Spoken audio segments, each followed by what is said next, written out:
Hello and welcome to BSc online classes. मैं संदीप कुमार आज मैं फिर से आपको लिए चलता हूँ टाइम एंड टेंस के सेकंड सेशन में।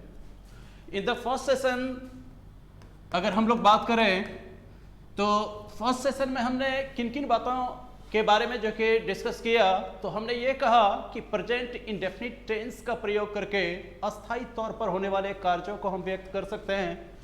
इसके बारे में हमने चर्चा की। एट द सेम टाइम हमने क्या कहा कि habitual action of the person can be defined with the help of present indefinite tense. इन दो पहलुओं को हमने देखा और at the same time we also discussed third aspect of present indefinite tense that was very important for any examinations and that was conditional sentences. conditional sentences को भी हमने देख लिए और इसी के बाकी बचे जो अब एस्पेक्ट है उनको हम लोग देखना प्रारंभ करते हैं। तो चलिए, कल आपने क्या देखा? कल आपने ये देखा कि habitual action of a person, habitual action के बारे में भी हमने कल बात कर ली आपसे। इसके बाद कंडीशनल सेंटेंसेस के बारे में भी हमने आपसे बात कर ली। कंडीशनल सेंटेंसेस के बारे में भी हमने आपसे बात की और अब हम लोग बात करने जा रहे हैं थर्ड। देख लीजिए आप, और थर्ड आपके क्या थे? Universal fact. यूनिवर्सल फैक्ट्स को अगर हमें बयां करने हैं तो मैं किस टेंस का इस्तेमाल करूंगा? प्रेजेंट इंडेफिनिट टेंस का ही मैं इस्तेमाल करूंगा। ये तीनों पहलू को तो हम लोग देख चुके हैं। चलिए अब हम लोग जो कि चौथे पहलू से हम देखना प्रारंभ करते हैं। अगर हम चौथे पहलू के बारे में बात करें तो आप क्या कहोगे? टू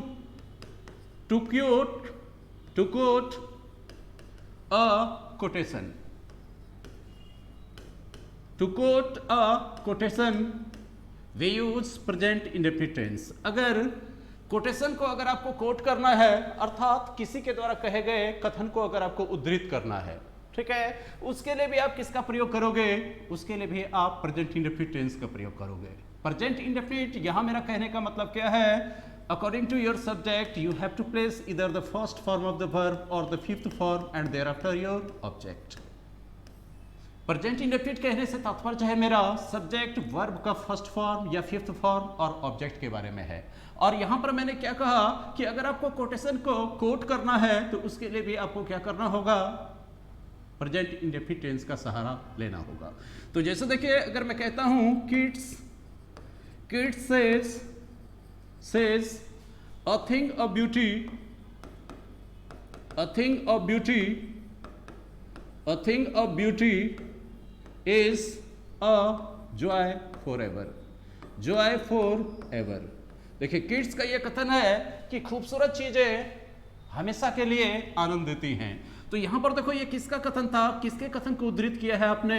पोएट किड्स के कथन को आपने क्या किया है? उद्धृत किया। अगर मैं कहता हूं ड्राइडन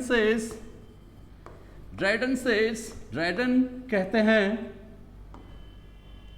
they also deserve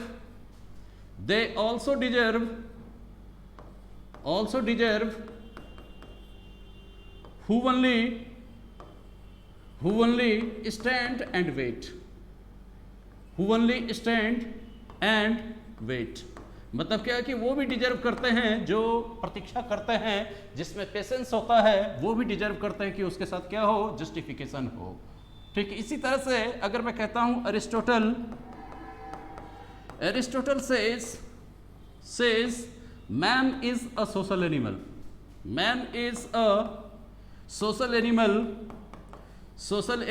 तो आपने क्या कहा? अरस्तु का यह कथन है कि मनुष्य क्या है? तो एक सामाजिक प्राणी है।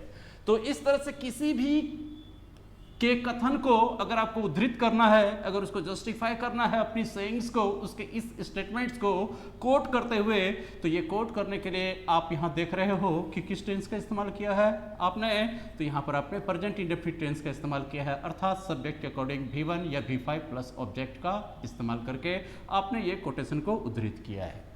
ठीक है, ये तो हो गई चौथी बात। अब हम लोग देखते हैं इसके next.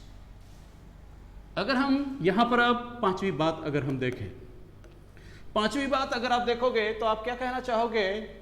The definite programme of the future can be defined with the help of this particular tense. तो क्या कहोगे? Definite action of the future.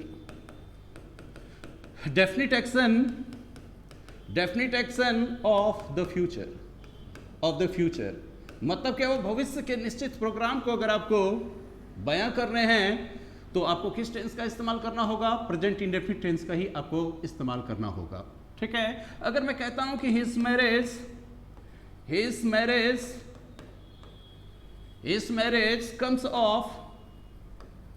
comes off in फरवरी, मतलब क्या हुआ? उसकी शादी कब होगी? तो फरवरी में होगी। अगर ये शादी देख लो, अगर आपकी पक्की है, अगर ये फ्यूचर के डेफिनेट प्रोग्राम है, तो इसको बयां करने के लिए आप यहां देख रहे हो कि V1 या V5 का आप इस्तेमाल किए हो। सिमिलरली अगर मैं कहता हूं the PM visits Patna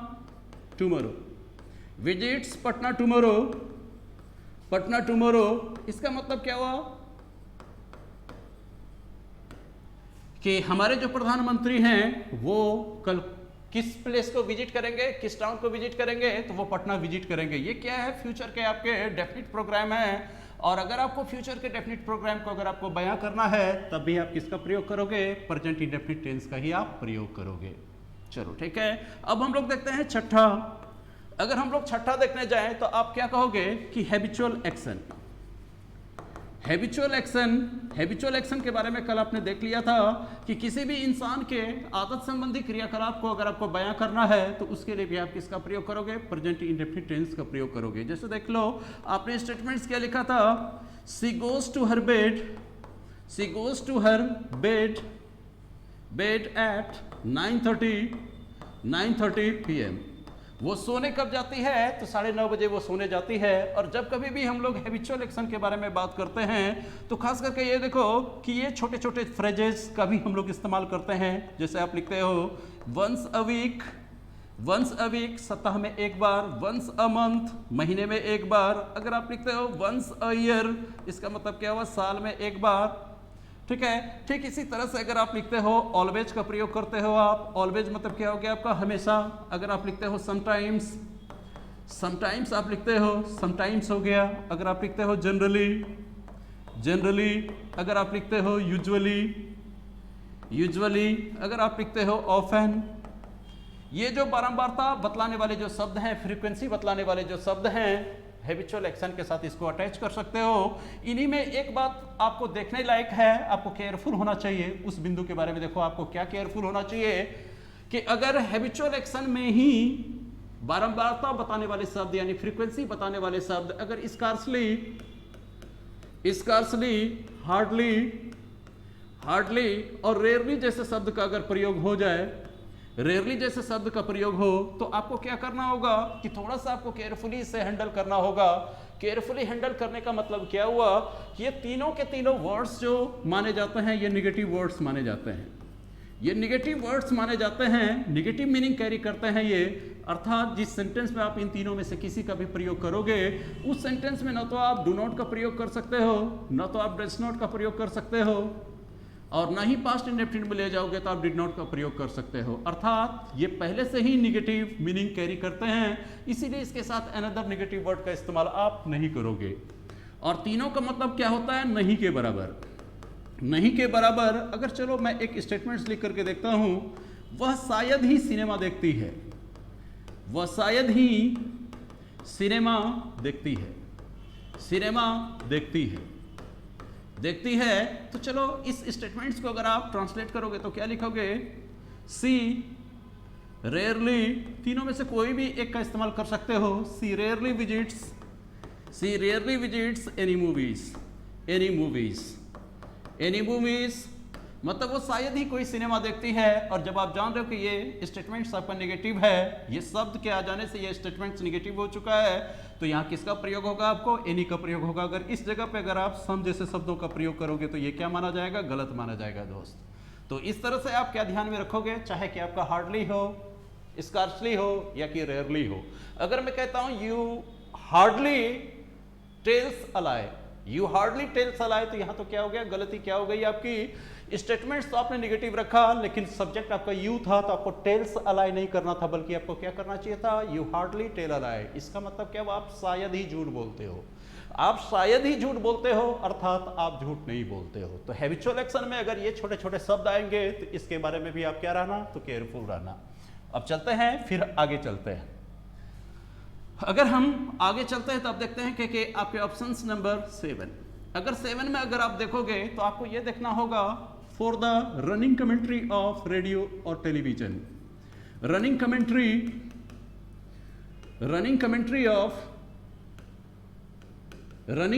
of radio and television, radio और टेलीविजन।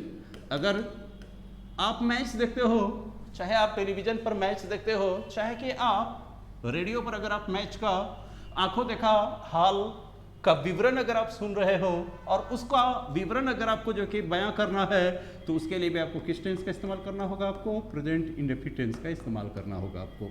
चलिए, जैसे देखिए, अगर मैं लिखता हूं Tendulkar runs after the ball, catches it and throws it on the stump।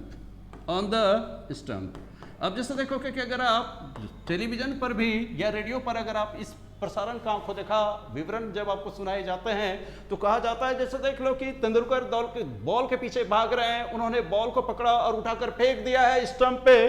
तो इस तरह से यहां पर देखो आपने क्या लिखा कि वो बॉल के पीछे दौड़ रहे हैं, प्रेजेंट कंटिन्यूअस टेंस लग रहा है आपको। बॉल को उसने उठाया और स्टंप पर उन्होंने फेंक दिया। इसका मतलब क्या? वह बॉल को उठाया, he picked up the ball. आपको लग रहा है कि जैसे ये पास्ट इंडेफिनिट टेंस होगा, लेकिन आपको क्या करना होगा? ये सारी की सारी गतिविधि को आपको किसमें बयां करना होगा? प्रेजेंट इंडेफिनिट टेंस की मदद से ही बयां करना होगा, जो कि इस स्टेटमेंट्स में ऑलरेडी बयां किया जा चुका है। देखो क्या लिखा आपने, Tendulkar runs after the ball, catches it and throws it on the stump. वो बॉल के पीछे भागता है, इसके बाद बॉल को पकड़ता है और फिर जाकर के वो थ्रो कहाँ करता है?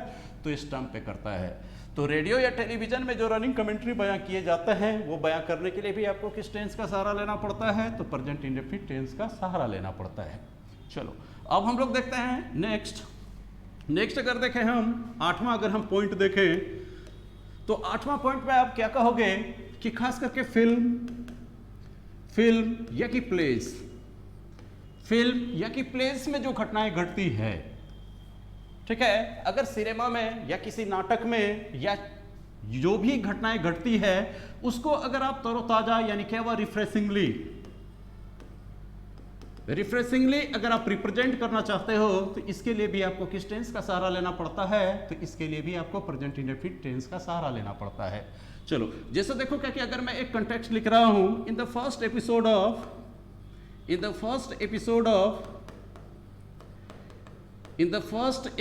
ऑफ जोधा अकबर। अगर मान लो कि आप अगर टेलीविजन पर आने वाले प्रसारित होने वाले कार्यक्रम को आप देखते हो जिसका नाम क्या है? जोधा अकबर है। उसके बारे में आप वृत्तांत क्या दे रहे हो? In the first episode of Jodha Akbar, ठीक है। तो आप क्या लिखोगे? Akbar marriage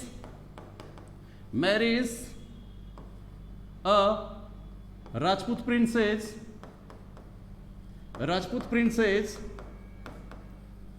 princess Jodha and sets an example of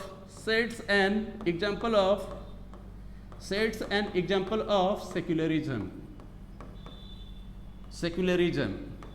तो यहां पर देखो क्या हुआ, जोधा अकबर के पहले ही एपिसोड में अकबर जो है एक राजपूती कन्या जोधा से शादी करता है और सेकुलरिज्म का वो एक एग्जाम्पल पेश करता है। चलो, इस तरह से भी क्या हुआ कि चाहे आपके सीरियल्स में, चाहे आपके फिल्म में, चाहे नाटक में जो घटनाएं घटती है, अगर आप कहना चाहो तो आप ऐसे भी तो कह सकते हो, the play begins with the scene of a love affair। इसका मतलब क्या हुआ कि नाटक जब शुरू होता है तो नाटक किससे शुरू होता है? प्रेम प्रसंग के एक दृश्य से नाटक की शुरुआत होती है। तो देख लो, इसे आपने तरोताजा रूप में प्रस्तुत करने जा रहे हो। फिल्म, नाटक या सिनेमाओं में जो घटनाएं घटती है उसके लिए भी आपने किस टेंस का इस्तेमाल किया है? प्रेजेंट इंडेफिनिट टेंस का इस्तेमाल किया है, जो देख रहे हो कि V1 या V5 के साथ आपने इसे रखा है। तो ये क्या हो गया आपका प्रेजेंट इंडेफिनिट टेंस के यूसेज को आपने देखा। इसके अलावा हम लोग देखते हैं दोस्त, प्रेजेंट इंडेफिनिट में ही एक जगह पर और भी आप केयरफुल रहना, और केयरफुलनेस आपको किस मामले में रखना होगा, हु के मामले में। हु के मामले में जब आप केयरफुल रहोगे तो इसके बारे में इतना सा ध्यान रखना दोस्त, हु के बगल में न तो आप डू का इस्तेमाल करोगे, न तो डज का इस्तेमाल करोगे आप, न ही डिड का इस्तेमाल करोगे। तीनों में से किसी का भी इस्तेमाल नहीं करोगे। ये WH वर्ड के साथ साथ खुद भी एक सब्जेक्ट का काम करता है, इसलिए हु का इस्तेमाल जब भी करोगे तो आप क्या करोगे, इसके बगल में V1, V5, अगर पास्ट टेंस में से ले जाओगे तो V2 का इस्तेमाल करोगे। इसके बाद ऑब्जेक्ट के तौर पर अदर वर्ड्स को जिसको भी प्लेस करना है आप रख दोगे, ठीक है। और यहाँ पर देखो क्या हुआ, हु के बगल में मैंने क्या लिखा है, V1 भी लिखा है और V5 भी लिखा है। तो हु के क्या होते हैं, दो मीनिंग होते हैं। हु को अगर आप सिंगुलर मानते हो तो इसका मतलब क्या हुआ, कौन। अगर आप हु को अगर आप प्लूरल मानोगे तो इसका मतलब क्या हुआ, कौन कौन, कौन कौन। और जब आप सिंगुलर मानोगे तो इसके साथ क्या करोगे, वर्ब के फिफ्थ फॉर्म का इस्तेमाल करोगे। और जब आप इसे प्लूरल मानोगे तो इसके साथ क्या करोगे, वर्ब के फर्स्ट फॉर्म का इस्तेमाल करोगे। चलो एक सेंटेंस लिख करके देखते हैं। अगर मैं कहता हूं who wants to meet me, who wants to meet me, इसका मतलब क्या हुआ, कौन मेरे से मिलना चाहता है। इसका मतलब क्या हुआ, मैं एक के बारे में जानना चाह रहा हूं, कोई एक व्यक्ति है जो मेरे से मिलना चाहता है। तो यहां पर आपने हु को सिंगुलर माना है, इसीलिए वांट में क्या किया आपने, ऐसे यस लगा करके V5 का टच दिया। और V5 आप जानते हो कि क्या होता है, सिंगुलर होता है, ठीक है। अगर मैं कहता हूं कि संडे को आपके घर कौन कौन आते हैं, तो इसका मतलब क्या हुआ, मैं जानना चाहता हूं कि संडे को आपके घर कौन कौन आते हैं, मतलब एक से ज्यादा इंसान के बारे में जानना चाहता हूं। तो मैं क्या लिखूंगा, who come to your home, who come to your home on Sunday. Sunday को आपके घर कौन कौन आते हैं। तो यहां पर देखो आपने क्या लिखा, हु के बगल में कम यानी V1 को यूज किया। और V1 आप जानते हो कि प्लूरल होता है, तो इससे क्या पता चलेगा आपको, यहां पर हु को आपने किस रूप में रखा है, प्लूरल के रूप में रखा है, ठीक है। अब जैसे देख लो, अगर हम पास्ट में जाएं तो वर्ब जैसे ही आपके पास्ट फॉर्म में जाता है वो अपना नंबर खो देते हैं। तो पास्ट में आप क्या करोगे कि आप direct second form of the verb का इस्तेमाल करोगे। तो आप लिख सकते हो, who informed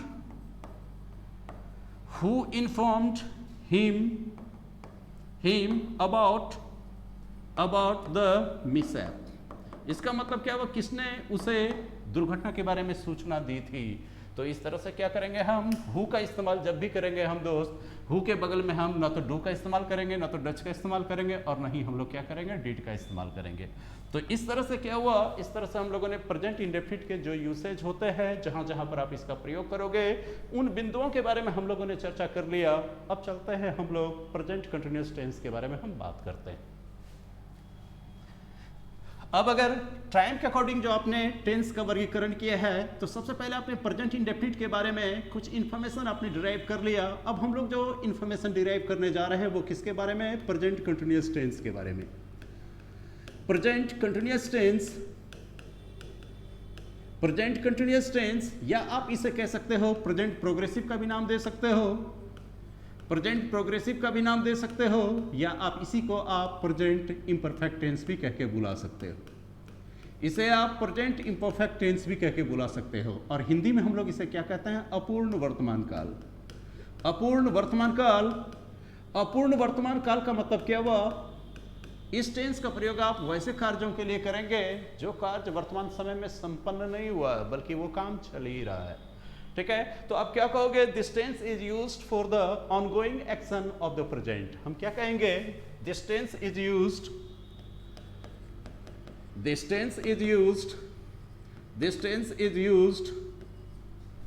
for the action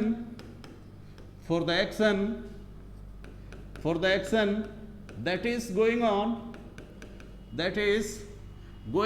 at present। मतलब वर्तमान समय में जो कार्य चल रहे हैं, वैसे कार्यों को व्यक्त करने के लिए आप जिस टेंस का इस्तेमाल करते हो, उसी टेंस को आप क्या कहते हो, प्रेजेंट कंटिन्यूअस टेंस कहते हो। और हिंदी के वाक्यों में आपको क्या लगा हुआ दिखता है, क्रिया प्लस रहा है, रही है, रहे हैं, रहा है, रही है, रहे हैं। ये तो हो गया कि सामान्य से आपकी पहचान हो गई, लेकिन आप क्या करना कि लॉजिकली भी आप सोच करके देखना, भले ही रहा है, रही है, रहे हैं, लगा हुआ ना हो, लेकिन फिर भी जब आप लॉजिकली सोच करके देखते हो कि एक्शन कंटिन्यूड है, तब भी आप क्या करोगे, कंटिन्यूस टेंस का इस्तेमाल करके इस स्टेटमेंट्स को फ्रेम करोगे। और उसके जो बेसिक स्ट्रक्चर्स होते हैं पॉजिटिव स्टेटमेंट्स के, पॉजिटिव स्टेटमेंट्स जब आप लिखोगे तो इसका बेसिक स्ट्रक्चर्स क्या होता है, first of all you have to place your subject and thereafter you have to analyse your subject whether it is singular और प्लूरल। तो आप क्या करोगे, इस सब्जेक्ट को जब आप एनालाइज कर लेते हो कि सब्जेक्ट आपका सिंगुलर है, प्लूरल है, या कि सब्जेक्ट आपका आई है, तो फिर आप डिसाइड कर लेते हो कि इसके साथ इस लगना चाहिए या एम लगना चाहिए या कि आर लगने चाहिए। इसके बाद वर्ब में क्या करते हो, आप आईएनजी को ऐड कर देते हो, या इसी को आप क्या कह सकते हो, fourth form of the verb. और इसके बाद आप ऑब्जेक्ट को प्लेस करते हो, सेंटेंस आगे कंटिन्यूड होगा तो क्या करोगे, 2 + V1 + ऑब्जेक्ट में सेंटेंस को आगे बढ़ा लोगे। तो ये क्या हो गया आपका, ये बेसिक स्ट्रक्चर हो गया आपका। जैसे देखो, अगर मैं लिखता हूं कि मैं खड़ा हूं, अगर मैं लिखता हूं मैं खड़ा हूं, आपकी मां सोई हुई है, तो इस सेंटेंस में रहा है, रही है, रहे हैं कहीं पर भी लगा हुआ नहीं है। लेकिन जब आप लॉजिकली सोच करके देखते हो कि मैं खड़ा हूं, ठीक है, तो इससे क्या पता चलता है, the action of standing up is going on. इसका मतलब क्या हुआ, खड़ा होने का काम कंटिन्यू है। अगर मैं कहता हूं आपकी मां सोई हुई है, तो इसका मतलब क्या हुआ, सोने का जो ये प्रोसेस है ये ऑन गोइंग है। तब आप क्या कहोगे, अगर आप कहते हो मैं खड़ा हूं, तो आप क्या कहते हो, I am standing, I am standing. अगर मैं लिखता हूं आपकी मां सोई हुई है, तो आप क्या लिखते हो, योर मदर इज स्लीपिंग, आपकी मां सोई हुई है। चलो, ये बात आपने लिख दी, तो आपका बेसिक स्ट्रक्चर्स क्या हो गया दोस्त, सब्जेक्ट, इसएमआर, इसके बाद वर्ब का फोर्थ फॉर्म रखोगे, इसके बाद object, and if the sentence is still in progress you have to add the particle to, first form of the verb and object. चलो, ये तो हो गए आपके बेसिक स्ट्रक्चर्स। चलते हैं सबसे पहले बेसिक्स में ही। अगर मुझे पॉजिटिव स्टेटमेंट्स अगर लिखना हुआ, तो मैंने क्या कहा, I am talking to you. जैसे देख लो कि मैं तुमसे बात कर रहा हूं, पॉजिटिव सेंटेंस अगर लिखना है तो मैंने क्या कहा, I am talking to you, मैं तुमसे बात कर रहा हूं। अगर निगेटिव लिखना पड़ जाए तो आप क्या करोगे, इसएमआर में नोट लगा दोगे। जैसे देख लो कि she is not talking to you, she is not talking to you, she is not talking to you, वो आपसे बात नहीं कर रही है। अगर आप यस नो क्वेश्चन को अगर फॉर्म करोगे तो इसी इसएमआर को क्या करोगे, सब्जेक्ट से पहले प्लेस करोगे, तो क्या लिखोगे, is she talking to you, is she talking to you, talking to you, क्या वो तुमसे बात कर रही है। अगर इसमें निगेटिविटी को ऐड करोगे तो क्या कहोगे, is she not talking to you, is she not talking to you, क्या वो तुमसे बात नहीं कर रही है। ठीक है, अब अगर WH क्वेश्चन को ऐड करोगे तो आप क्या लिखोगे, why is she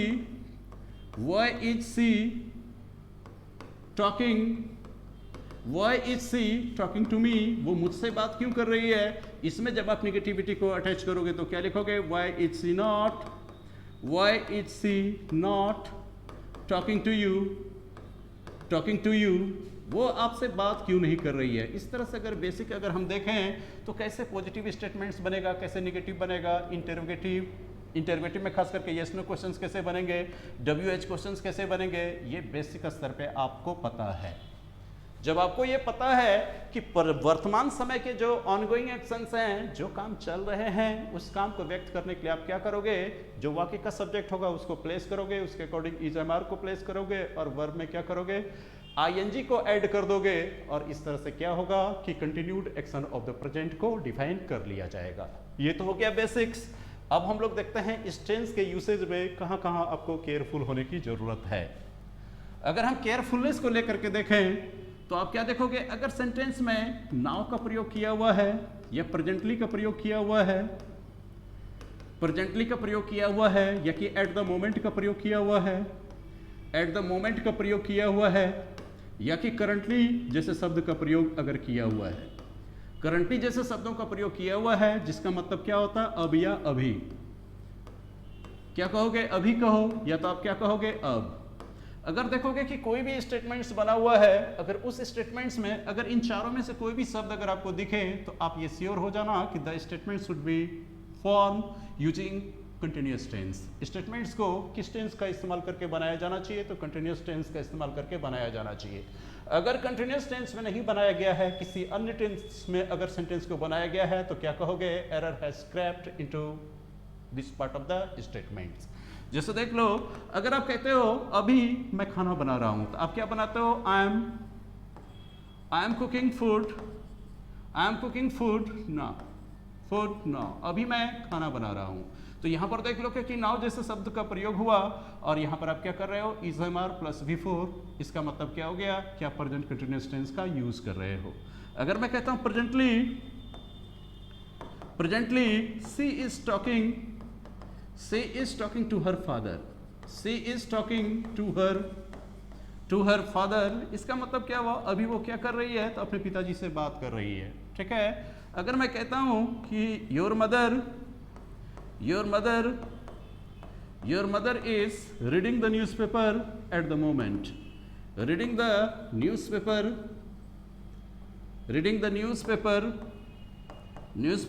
at the moment, आपकी माँ अभी क्या कर रही है? तो न्यूज़पेपर पढ़ रही है। तो आप क्या करोगे दोस्त? नाउ से एक बार सवाल पूछा गया है कि नाउ अगर सेंटेंस में है तो आप क्या करोगे? इसके साथ कंटिन्यूअस टेंस का प्रयोग करोगे, अर्थात सेंटेंस को लिखने के जो स्ट्रक्चर इस्तेमाल करोगे वो स्ट्रक्चर कौन सा होना चाहिए? कंटिन्यूअस टेंस का होना चाहिए, जो कि आप क्या करते हो? सब्जेक्ट को रखते हो, सब्जेक्ट के अकॉर्डिंग आप ESMR का प्रयोग कर लेते हो, इसके बाद वर्ब को फोर्थ फॉर्म में रखते हो आप, और इसके बाद ऑब्जेक्ट को प्लेस कर देते हो। तो यही क्या है? बेसिक स्ट्रक्चर आपके प्रेजेंट कंटिन्यूअस टेंस का है। और अगर आपके स्टेटमेंट्स में अगर ये छोटे छोटे शब्द अगर आ रहे हैं तो आपको क्या करना होगा कि ऐसे स्टेटमेंट्स को हम किस टेंस में रखेंगे? तो प्रेजेंट कंटिन्यूअस टेंस में रखेंगे। चलो, ये बात हो गई। अब देखते हैं हम लोग यूसेज के दृष्टिकोण से। चलो, इसको हम लोग पहला यूसेज का नाम देते हैं। तो अब देखते हैं इसके बाकी बचे यूसेज के बारे में देखते हैं। अगर हम इसके दूसरे यूसेज के बारे में अगर हम देखें तो मैं क्या कहूँगा? अगर आपको ग्रेजुअल डेवलपमेंट या डिक्लाइन किसी चीज़ में दिखानी हो, ग्रेजुअल डेवलपमेंट और डिक्लाइन अगर आपको दिखानी हो तो ये दिखाने के लिए भी आप क्या करोगे? प्रेजेंट कंटिन्यूअस टेंस का ही प्रयोग करोगे। मतलब क्या हुआ? किसी चीज़ में होने वाली जो या तो जो कि उसके प्रोग्रेस को दिखाओगे, या तो जो कि उसमें होने वाले डिक्लाइन को दिखाओगे। तो ये दिखाने के लिए भी जिस टेंस का प्रयोग करोगे वो टेंस कौन सा होगा? आपका प्रेजेंट कंटिन्यूअस होगा। अगर मैं कहता हूं your hand writing is improving, your hand writing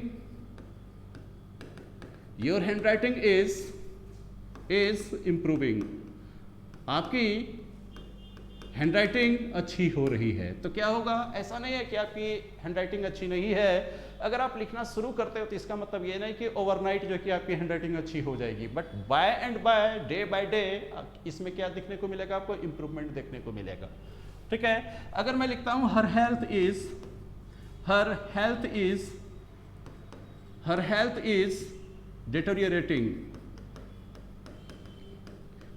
is deteriorating, इसका मतलब क्या? उसका स्वास्थ्य गिरता जा रहा है। अगर मैं कहता हूं द प्राइसेस ऑफ इसेंशियल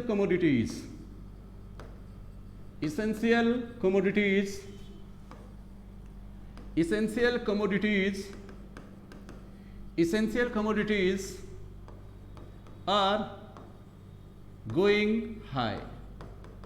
अगर मैं लिखता हूं कि ये देखो क्या कि इसेंशियल कमोडिटीज जो आवश्यक सामान है उनकी कीमतें बढ़ती जा रही है। अगर मान लो इस पेन की कीमत कभी आप 10 रुपये में खरीदते थे तो धीरे धीरे क्या देख रहा हूँ कभी 11 रुपये में अब आपको खरीदना पड़ रहा है, या हो सकता है आने वाले समय में आपको 15 रुपीज़ में आपको खरीदना पड़े। तो क्या है? बाय एंड बाय इसके प्राइस में क्या होता जा रहा है? इंक्रीज होता जा रहा है। अब जैसे देख लो, अगर मैं कहता हूँ बीएससी कोचिंग में स्टूडेंट की संख्या बढ़ती जा रही है, तो बढ़ती जा रही है इसका मतलब क्या हुआ? In the very beginning there came 50 students to the institution, but with the passage of time the number of student is increasing. लेकिन समय के साथ क्या हो रहा है? छात्रों की संख्या में बढ़ोतरी हो रही है। तब आप क्या कहोगे? The number of students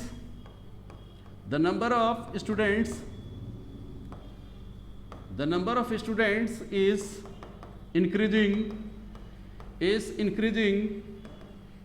increasing day by day। इसका मतलब क्या हुआ कि छात्रों की संख्या दिन ब दिन बढ़ती चली जा रही है। तो इसका मतलब क्या हुआ दोस्त? अगर आप ग्रेजुअल डेवलपमेंट और डिक्लाइन को अगर आप दर्शाना चाहते हो तो ये दर्शाने के लिए भी आप किस टेंस का इस्तेमाल करोगे? प्रेजेंट प्रोग्रेसिव यानी प्रेजेंट कंटिन्यूअस टेंस का आप इस्तेमाल करोगे। चलो अब आगे बढ़ते हैं, देखते हैं इसके थर्ड यूसेज। अगर हम थर्ड यूसेज के बारे में बात करें तो मैं क्या कहूँगा, वर्तमान समय में जो कार्य चल रहे हैं उस कार्य को व्यक्त करने के लिए आप क्या करते हो, प्रेजेंट कंटिन्यूअस टेंस का आप इस्तेमाल करते हो। लेकिन ये जरूरी नहीं है कि जिस समय में आप जिस कार्य के बारे में विश्लेषण दे रहे हो ये जरूरी नहीं कि उस समय में भी चल रहा हो। जैसे देखो, अगर मैं सेंटेंस लिखता हूं I am writing a novel, अगर मैं लिखता हूं I am writing a novel these days, इसका मतलब क्या हुआ कि इन दिनों मैं एक उपन्यास लिख रहा हूं। तो इसका मतलब ये नहीं है कि जिस समय मैं बोल रहा हूं उस समय में भी मैं नोवेल लिख ही रहा हूं, बल्कि भले ही डिसकंटिन्यूड हो लेकिन फिर भी जो है कि डिसकंटिन्यूड होने के बावजूद भी ये रुक रुक करके ही सही, लेकिन ये क्या है, आपका कंटिन्यूड है। तो क्या कहोगे, I am writing a novel these days. तो ये स्टेटमेंट्स भी अगर आपको लिखना पड़े तो किस टेंस में लिखोगे, प्रेजेंट कंटिन्यूअस टेंस में लिखोगे। चलो यहां तक हमारी बात हो गई। अब हम लोग चलते हैं इसके यूसेज को और भी आगे बढ़ाते हैं। इसके यूसेज को अगर हम और भी आगे बढ़ाएं तो आप क्या कहोगे, the habit, if the habit of a person, if the habit of a person causes someone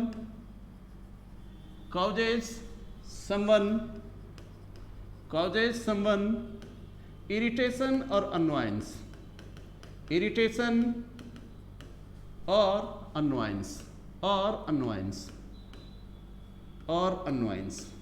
अगर किसी की आदत की वजह से अगर किसी को क्या होता है, नाराजगी होता है या कि चिड़चिड़ापन होता है। अगर मान लो मेरा ही बिहेवियर ऐसा है कि मेरे बिहेवियर से अगर आपको नाराजगी होती है या आपको चिड़चिड़ापन महसूस होता है तो मेरे इस बिहेवियर को भी किस टेंस में आप चाहोगे तो बयां कर सकते हो, प्रेजेंट कंटिन्यूअस टेंस में आप बयां कर सकते हो। नाराजगी या कि आप क्या कहोगे, चिड़चिड़ापन। ठीक है। तो अगर किसी भी व्यक्ति के आदत के वजह से अगर किसी को क्या होती है, नाराजगी होती है या चिड़चिड़ापन होता है तो इस नाराजगी और चिड़चिड़ापन को भी आप किस टेंस का सहारा लेकर के बयां कर सकते हो, आप प्रेजेंट कंटिन्यूअस टेंस का सहारा लेकर के आप बयां कर सकते हो। अब जैसे देख लो कि मान लो कि मेरी नई नई शादी हुई है, तो नई नई शादी हुई है तो मेरी जो दुल्हन आएगी वो अपने साथ ढेर सारे एक्सपेक्टेशंस को लेकर के आएंगी। चलो अच्छी बात है, ढेर सारी एक्सपेक्टेशंस को लेकर के आई और मैं भी अपने तरफ से अपना बेस्ट देना चाहूँगा। I would also try to satisfy all her cravings, मैं भी उनकी सभी इच्छाओं को पूरा करने की कोशिश करूँगा। लेकिन वर्तमान समय में आप जान रहे हो लॉकडाउन का समय है, बड़ी मुश्किल से 10,000 15,000 महीने में कमा पाता हूँ। लेकिन ऐसे समय में अगर मेरी बीवी कहती है कि ए जी एक साड़ी दिला दीजिए ना, तो अब जरा सोच कर देखो ऐसे सिचुएशन में उसे साड़ी दिलाना मेरे लिए संभव नहीं है, क्योंकि मुझे क्या करना होगा कि सबसे पहले घर की जो बेसिक ज़रूरतें हैं उनको फुलफिल करूंगा। अगर बचेगा तब जाकर के मैं उसे साड़ी ला के दे सकता हूं, लेकिन हठात ही कहूंगा कि no it is not possible, तो वो क्या होगी, हर्ट होगी। तो मैं क्या कहूंगा, अच्छा कोई बात नहीं, नेक्स्ट मंथ मैं आपको दिला दूंगा, नेक्स्ट मंथ दिला दूंगा। नेक्स्ट मंथ फिर सिचुएशन एज इट इज है, फिर उसने अपनी इच्छा जताई, लेकिन फिर मैंने कहा कि नेक्स्ट मंथ मैं आपको दिला दूंगा। अब जरा सोच करके देखो दोस्त, मेरे इस तरह से टाल मटोल से हो सकता है मेरी इस बिहेवियर की वजह से उसे परेशानी होती हो, उसे नाराजगी होती हो या उसे चिड़चिड़ापन महसूस होता हो। और ऐसे ही समय में अगर मायके वाला अगर उसे फ़ोन कर दे, उस पर बात हो, तो अगर ये मायूस होकर के बात करेगी तो उसकी माँ पूछेगी ना कि बेटी क्या हुआ, तो जरा सोच लीजिए कि बेटी क्या जवाब देगी कि गे my husband is always complaining of being hard up. वो क्या जवाब देगी, देखो ना कैसे घर में मेरी शादी करा दिए हो कि मेरा हस्बैंड हमेशा कहता है मुझे तो आर्थिक तंगी है, मुझे तो आर्थिक तंगी है, मेरा जिंदगी बर्बाद हो गया। अगर इस तरह के स्टेटमेंट्स अगर जो कि क्या कहते हैं वो अपनी माँ को बयां करती है, तो इसका मतलब क्या, मेरे बिहेवियर की वजह से जो उसे इरिटेशन हुआ है, उस इरिटेशन को अपनी माँ के साथ वो क्या कर रही है, तो बयां कर रही है। तब जरा सोच के देखो उसने अपनी माँ को क्या कहा, My husband is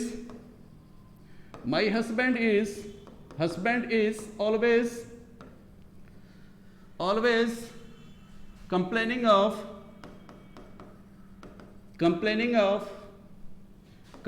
of being hard up। मतलब क्या हुआ, मेरे हस्बैंड जो है वो हमेशा आर्थिक तंगी की वो शिकायत करते रहते हैं। अब जरा सोच के देखो, इस तरह का सिचुएशन है और ऐसे ही समय में अगर मेरे कुछ दोस्त घर आ जाए और वो कहे कि भाभी जी चाय पिलाइए, ठीक है, तो बेचारी बेमन से चाय बना करके तो सर्व कर दी, लेकिन जो कि चाय में चीनी डालना भूल गई या कम डाला उसने। अगर मैं कहता हूं कि मोहतरमा लगता है आप जो कि चीनी डालना भूल गई हैं, कहाँ ध्यान रहता है आपका? मेरा इतना सा बात कहने के साथ ही देखोगे कि उसकी नाराजगी, उसके मन में जो एंग्विश था वो देखोगे कि वो फूट पड़ेगी, कहेगी ना आपकी तो आदत ही है, हमेशा आप मेरे में गलती निकालते रहते हो। तो वो क्या कहेगी? You are always finding faults, you are always finding faults with me, आप हमेशा मेरे में गलती निकालते रहते हो। अब एक चीज देखो दोस्त, ये तो दोनों ही सिचुएशन उसकी इरिटेशन और उसके एनवायंस को दिखाया जा रहा है, लेकिन जरा सोच करके देखो कि वर्तमान परिस्थिति किस प्रकार की है। तो ऐसी परिस्थिति को मेरी जो सजातीय आत्मा है, जो मेरी न्यूली मैरिड वाइफ है, तो जरा सोचिए क्या कि उसे क्या करना चाहिए कि मेरी इस हालत को समझने का प्रयास करना चाहिए, लेकिन वो नहीं समझ रही है। अगर मैं इस व्यथा कथा को अपने दोस्तों को सुनाऊं तो मैं कहूंगा ना, तो मेरी जो इरिटेशन होंगी, मेरा जो अनवाइंस होगा वो किस रूप में होगा? तो मैं तो ऐसे बोल सकता हूं, माई वाइफ इज ऑलवेज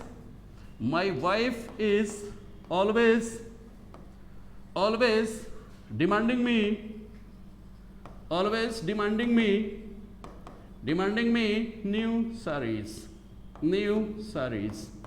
तो इस तरह से क्या देखा आपने? अगर किसी के बिहेवियर की वजह से किसी भी इंसान को अगर अनवायंस होता है या इरिटेशन होता है, उस व्यक्ति के इस अनवायंस या इरिटेशन को आप क्या कर सकते हो? प्रेजेंट कंटिन्यूअस टेंस का सहारा लेकर के आप क्या कर सकते हो? बयां कर सकते हो। तो ये तो देख लिया आपने, इरिटेशन और अनवायंस को आपने क्या किया? बयां किया। तो अब चलते हैं इससे आगे का क्रियाकलाप हम लोग देखते हैं। और इस इरिटेशन और अनवायंस को जब आप बयां करोगे तो अक्सर आपको क्या देखने को मिलेगा कि सेंटेंस में या तो ऑलवेज जैसे शब्द आपको लगा हुआ दिखेगा, या तो कंटिन्यूअली, या तो आपको परपेचुअली, या तो आपका क्या दिखेगा? फॉरएवर, ठीक है। तो इस तरह के शब्द आपको लगे हुए दिखेंगे और इसकी मदद से और कंटिन्यूअस टेंस की मदद से आप क्या करोगे? इरिटेशन और अनवायंस को आप बखूबी बयां कर सकते हो। चलते हैं इसके अन्य यूसेज के बारे में। अब और भी अगर हम इसके यूसेज को देखें, प्रेजेंट कंटिन्यूअस के अगर हम यूसेज को देखें, नेक्स्ट अगर हम यूसेज के बारे में अगर हम बात करें तो आपको ध्यान देना होगा कि हमारे पास कुछ ऐसे वर्ब्स हैं, कुछ हमारे पास यहाँ पर देखो 2 पॉइंट निकल करके आपके सामने आएंगे। 2 पॉइंट निकल करके सामने क्या आएंगे कि पहला तो ये सर्टेन वर्ब्स, आप क्या कहोगे कि certain verbs are not used in the progressive tenses. कुछ ऐसे वर्ब्स हैं जिसका प्रयोग आप प्रोग्रेसिव टेंसेस में नहीं करोगे, यानी कंटिन्यूअस टेंस में नहीं करोगे। अर्थात ऐसे वर्ब्स के साथ आप आईएनजी को ऐड नहीं करोगे, ठीक है, बल्कि क्या करोगे? बनाना मजबूरी हो तो आप या तो V1 का सहारा लेकर के बनाओगे, V5 का सहारा लेकर के बनाओगे, लेकिन इसके साथ आईएनजी का प्रयोग नहीं करोगे। इसके बारे में भी हम लोग देखेंगे। और इसके बी वाले पार्ट में आप क्या देखोगे कि कुछ वर्ब्स ऐसे हैं अगर आप उसके साथ आईएनजी का प्रयोग करोगे तो वो क्या करेगा? सेंटेंस के मीनिंग को क्या करेगा? वो चेंज कर देगा। और जब आप इसके साथ आईएनजी का प्रयोग नहीं करोगे तो किसी अन्य मीनिंग में यूज किया जाएगा, ठीक है। तो अब यहां पर देखो बी पार्ट में आप क्या देखोगे? आईएनजी जब प्रयोग करोगे तब जाकर के सेंटेंस का मीनिंग क्या होगा, किस मीनिंग में आप इसका प्रयोग करोगे। और जब आईएनजी का प्रयोग आप नहीं करोगे, यानी V1 या V5 का प्रयोग करोगे, तब किस मीनिंग में आप इसे यूज करोगे। तो चलो सबसे पहले हम लोग क्या देखते हैं? बी वाले पार्ट को देखते हैं, फिर इसके बाद हम लोग क्या करेंगे? ए वाले पार्ट को इलेबोरेट करेंगे, ठीक है। तो चलते हैं हम लोग बी वाले पार्ट को देखते हैं। तो चलिए सबसे पहले हम लोग क्या देखते हैं? सी को देखते हैं। आप जानते हो कि सी का मतलब क्या होता है? Perceive with the eyes. See का मीनिंग क्या होता है? परसीव विद द आईज, आंख से देखना होता है, with the eyes, perceive with the eyes, ठीक है। तो अब यहां पर देखो क्या हुआ कि अगर इसी अर्थ में अगर आप सी को यूज करना चाहते हो, आंख से देखने के अर्थ में अगर आप यूज करना चाहते हो, तो आपको क्या करना होगा, इसके साथ आप आईएनजी का प्रयोग आप नहीं करोगे। जैसे देख लो, अगर मैं लिखता हूं कि हम लोग अपनी आंख से देखते हैं या हम लोग अपनी आंख से देख रहे हैं, तो in both the cases you will have to translate the sentence using present indefinite tense, not with the use of present continuous tense. अगर आप ये कहते हो हम लोग अपनी आंख से देखते हैं या देख रहे हैं, तो आप क्या लिखोगे, we see with our eyes, हम लोग अपनी आंख से देखते हैं, हम लोग अपनी आंख से देखते हैं। तो यहां पर आपने क्या किया कि यहां पर देख लो क्या कि आपने सी यानी V1 का इस्तेमाल किया। अगर आप इस तरह से लिखते हैं we are seeing with our eyes, तो ये क्या हो जाता आपका, ग्रामेटिकली ये इनकरेक्ट हो जाता। बल्कि आपको क्या करना होगा, प्रेजेंट इंडेफिनिट का सहारा लेकर के ही स्टेटमेंट्स को बनाना होगा। और सी का ही एक और भी मीनिंग में आप यूज करते हो। सी का मतलब जब मीट हो, मीट का मतलब क्या हुआ, मिलना। सी को अगर आपको मिलना के अर्थ में जब आप यूज करोगे, तब आप इसके साथ आईएनजी का प्रयोग आप कर सकते हो। ठीक है। अगर मैं लिखता हूं कि मैं आपसे कल मिल रहा हूं, तो मैं सेंटेंस क्या लिखूंगा, I am seeing you tomorrow. तब मैं लिख सकता हूं I am seeing you tomorrow, I am seeing you tomorrow. तब आप इसको कंटिन्यूअस फॉर्म में आप लिख सकते हो। चलते हैं, इसी तरह से कुछ और भी वर्ब्स हैं। अगर कुछ और भी वर्ब्स के बारे में देखते हैं, तो जैसे देख लो क्या कि अगर फिजिकल और मेंटल कंडीशन अगर आपको दिखाना हो, अगर हम बात करते हैं फिजिकल और mental condition of a person, mental condition के बारे में बात हो और आपके पास वर्ब के रूप में अगर फील दिया हुआ हो, तो फील के साथ आप क्या देखोगे, दोनों ही फॉर्म एक्सेप्टेबल है। इसके साथ आईएनजी फॉर्मेट का भी इस्तेमाल कर सकते हो, इसके साथ V1 या V5 का इस्तेमाल करके भी सेंटेंस को आप बना सकते हो। तो जैसे देख लो कि suppose I am admitted to the hospital. मान लो अगर जो कि मैं कहाँ पर एडमिटेड हूँ, हॉस्पिटल में एडमिटेड हूँ। After the proper medication the doctor comes and ask me, अगर मान लीजिए प्रॉपर मेडिकेशन के बाद डॉक्टर आते हैं और वो मेरे से पूछते हैं कि how are you feeling now, how are you feeling now. तो यहाँ पर देख लो क्या कि डॉक्टर ने जो मेरे से सवाल किया है, वो देख लो किस टेंस का इस्तेमाल करके उसने मेरे से ये बात पूछी है, कंटिन्यूअस टेंस का सहारा लेकर के उसने मेरे से ये सवाल किया। तो मैं भी क्या करूँगा, मुझे प्रेजेंस ऑफ माइंड रखना होगा। अगर उसने कंटिन्यूअस टेंस का इस्तेमाल किया, तो मैं भी कंटिन्यूअस टेंस का इस्तेमाल करके ही मैं उसे आंसर करूँगा। तो मैं क्या लिखूँगा, I am feeling better now, I am feeling better now. इसका मतलब क्या, अब अच्छा लग रहा है। तो देख लो, पूछने वाले ने अगर कंटिन्यूअस टेंस का इस्तेमाल किया, तो मैंने भी आंसर किस में किया, कंटिन्यूअस टेंस में। अगर वो प्रेजेंट इंडेफिनिट का इस्तेमाल करके अगर वो पूछे होते, तो वो किस तरह से पूछते, how do you feel now, how do you feel now, how do you feel now. इसका मतलब क्या, अब कैसा लग रहा है आपको। ठीक है। तो फिर मैं जवाब क्या देता है उसको, I feel better now, I feel better now, अब अच्छा लग रहा है। तो यहाँ पर देखो क्या हुआ कि अगर जो है डॉक्टर ने मेरे से कंटिन्यूअस टेंस का इस्तेमाल करके मेरे से सवाल पूछा, तो मैंने भी कंटिन्यूअस टेंस का इस्तेमाल करके क्या किया, उसे आंसर किया। अगर उसने इंडेफिनिट टेंस का इस्तेमाल किया, तो मैंने भी किस टेंस का इस्तेमाल किया, इंडेफिनिट टेंस का मैंने इस्तेमाल किया। ठीक इसी तरह से अगर हम आगे बढ़ते हैं, तो कुछ और भी वर्ब्स हैं आपके पास। अगर मैं बात करता हूँ आपसे अपीयर के बारे में, अगर मैं आपसे अपीयर के बारे में बात करूं, देखो अपीयर को जो हम सेंटेंस में यूज करते हैं, 3 अर्थों में इसका यूज करते हैं। अपीयर को आप सीम के अर्थ में भी यूज करते हो। सीम का मतलब क्या होता है, प्रतीत होना या लगना। प्रतीत होना कहो आप, महसूस होना, या क्या कहोगे आप, लगना। इस अर्थ में भी आप यूज करोगे। और अपीयर का मतलब क्या होता है, पब्लिश होना के अर्थ में भी आप इसको यूज करते हो। पब्लिश होना है मतलब क्या हुआ, प्रकाशित होना। प्रकाशित होना के अर्थ में भी आप इसे यूज करते हो। और एट द सेम टाइम इसी अपीयर का प्रयोग प्रेजेंट होना के लिए भी आप यूज करते हो। प्रेजेंट होना यानी क्या हुआ, उपस्थित होना के लिए भी आप क्या करते हो, इसे यूज करते हो, उपस्थित होना। तो इसमें आप क्या देखोगे कि किस मीनिंग में आप यूज करने जा रहे हो।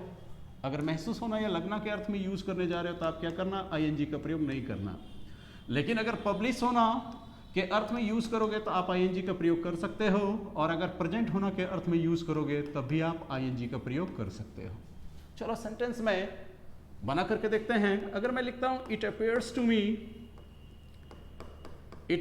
To me it appears to me that I will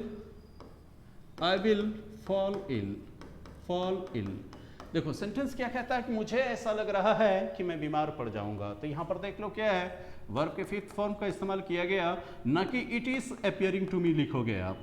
अगर आप लिखते हो it is appearing to me तो ये क्या हो जाएगा, गलत हो जाएगा, क्योंकि महसूस होना या लगना के अर्थ में आप यूज कर रहे हो तो आप इसे यूज नहीं करोगे, बल्कि प्रेजेंट इंडेफिनिट का प्रयोग किया है आपने क्या लिखा, it appears to me that I will fall ill. तो यहां पर देख लो किस अर्थ में यूज किया, सेम के अर्थ में यूज किया। दूसरा देखो प्रकाशित होना, तो अगर मैं लिखता हूं when is your next novel appearing, इसका मतलब क्या हुआ, आपकी अगली जो नोवेल है वो कब प्रकाशित हो रही है, तो आपकी अगली उपन्यास कब प्रकाशित हो रही है। तो यहाँ अपीयर का मतलब क्या है, आपका पब्लिश होना है। पब्लिश होना के अर्थ में आपने यूज किया है, तो यहाँ पर जो आपने आईएनजी का प्रयोग किया ये क्या है दोस्त, आपका ये करेक्ट है। अगर मान लो कि इसका प्रयोग करके अगर मैं प्रेजेंट होना का अर्थ लाऊं, तो आप देखे होंगे कि जब देखते हो नाटक का मंचन हो रहा होता है तो उस समय में जब आपके एंकर आते हैं वो क्या कहते हैं, लेडीज एंड जेंटलमैन, अब आप लोगों के सामने एक नया कलाकार मंच पर उपस्थित हो रहा है। तो वहां पर अगर इस कंटेक्स्ट को अगर आप बयां करना चाहोगे तो आप क्या कहोगे, लेडीज एंड जेंटलमैन, तब आप क्या लिखोगे, ladies and gentleman, now a new artist is appearing on the stage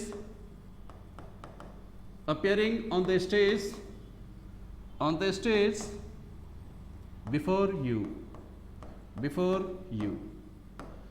ठीक है, अब यहां पर देखो क्या कहा आपने कि अब आप लोगों के सामने क्या हो रहा है, एक नया कलाकार आपके सामने मंच पर उपस्थित हो रहा है। तो यहाँ जो आपने अपेयरिंग किया तो यहाँ इसका अर्थ क्या है, टू बी प्रेजेंट होना है, और प्रेजेंट होने के अर्थ में आप इसके साथ आईएनजी ऐड कर सकते हो।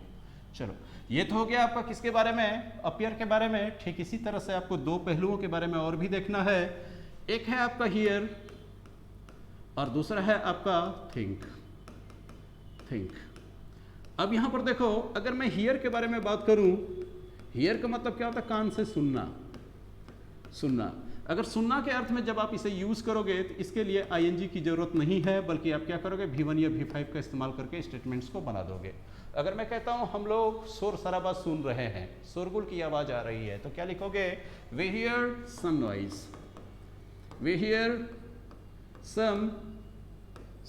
नॉइज। मतलब क्या हुआ, हम लोग शोरगुल सुन रहे हैं। और हियर का ही अर्थ होता है आपको मामले की सुनवाई करना।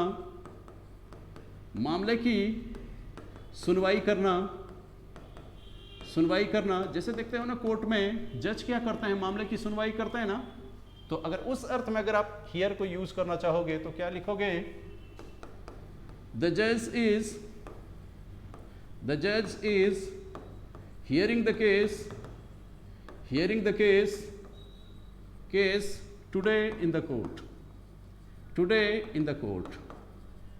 court। इसका मतलब क्या हुआ, जज न्यायालय में मामले की सुनवाई कर रहे हैं, प्लीड कर रहे हैं, मामले की क्या कर रहे हैं, सुनवाई कर रहे हैं, हियरिंग कर रहे हैं। तो यहाँ पर देख लो क्या हुआ, सुनवाई करने के अर्थ में जो आपने क्या किया है, आईएनजी का प्रयोग किया है, ये बिल्कुल क्या है, तो करेक्ट है।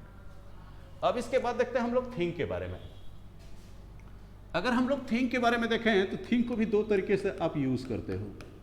थिंक को दो तरीके से यूज करते हो। थिंक को यूज करके आप अपने ओपिनियंस को बयां करते हो या अपने व्यूज को आप रखते हो। ठीक है, और थिंक का मतलब क्या होता है, सोचना, विचार करना। मतलब क्या हुआ, पॉन्डर ओवर के अर्थ में भी आप इसको यूज करते हो। ठीक है, तो जब आप अपने व्यूज या ओपिनियंस को बयां करोगे तो इसके साथ आप क्या करोगे, आईएनजी का प्रयोग नहीं करोगे। और जब आप विचार करने के अर्थ में करोगे तब आप क्या करोगे, आईएनजी का प्रयोग आप कर लोगे। जैसे देख लो, I think she is from Uttarakhand. अगर मान लीजिए कि मैं अपने विचार रख रहा हूं, अगर उसकी वेशभूषा या उसके लैंग्वेज से मुझे लग रहा है कि वो कहां से ताल्लुक रखती है, तो उत्तराखंड से ताल्लुक रखती है, तो ये क्या है, ये मेरा विचार है, ये मेरा क्या है, तो ओपिनियन है। ठीक है। लेकिन अगर मैं कहता हूं मैं अमेरिका जाने की संभावनाओं पर विचार कर रहा हूं तो मैं क्या लिखूंगा, आई एम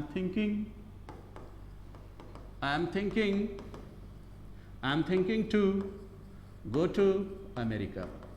मतलब क्या हुआ, मैं अमेरिका जाने की संभावना पर विचार कर रहा हूं। तो यहां पर आपने क्या देखा, जब हम विचार करेंगे किसी भी संभावनाओं पर तो हम आईएनजी का प्रयोग करेंगे।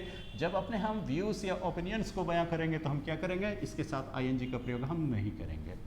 चलो ये तो हुआ कि कब करेंगे कब नहीं करेंगे, करेंगे तो मीनिंग क्या होगा। इसके अलावा ए नंबर में, ए वाले पॉइंट में मैंने क्या कहा था कि कुछ हमारे पास वर्ब्स हैं जिसके साथ आप आईएनजी का प्रयोग नहीं करोगे, बल्कि आप क्या करोगे, या तो V1 में बनाओगे स्टेटमेंट्स को, या तो आप क्या करोगे V5 में बनाओगे। तो चलते हैं देखते हैं, वैसे वर्ब्स की लिस्ट देख लेते हैं और इसके बाद इस टेंस का क्या हो जाएगा, हमारा समापन हो जाएगा।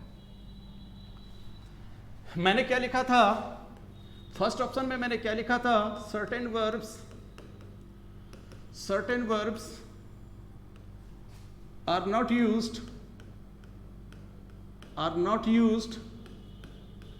used in the progressive form,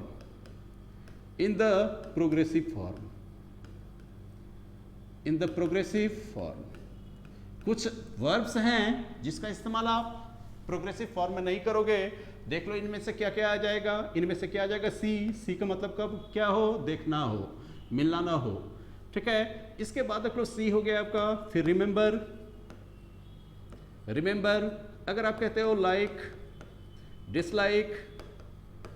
dislike, abhor, despise, detest, refuse, deny,